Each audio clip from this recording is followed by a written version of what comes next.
When I gaze upon this portrait of Elizabeth Batts Cook, painted in 1830 by William Henderson, I try to imagine what a life she must have had.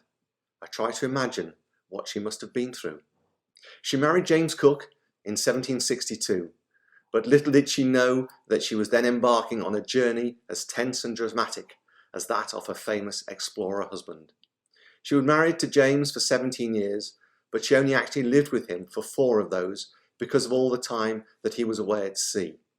The rest of time, she was at home, patiently waiting for him to return, until one day he didn't.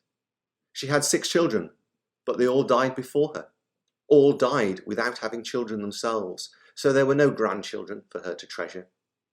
No mother should have to bury 6 children. Sadly, Elizabeth wasn't even able to bury her own husband, as James Cook was buried at sea just off Kealakekua Bay in Hawaii, where he had been killed by local tribesmen in 1779. Elizabeth mourned Captain Cook for the rest of her life. She lived for 56 years after his death. She never remarried and died at the grand old age of 94. So what did Elizabeth think of her times with James? What hopes and fears did they discuss?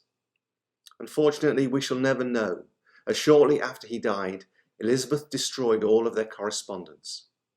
So all that we are left with is her enigmatic portrait, where we see her staring stoically into the distance, like she's looking at the horizon, patiently waiting for a ship to reappear.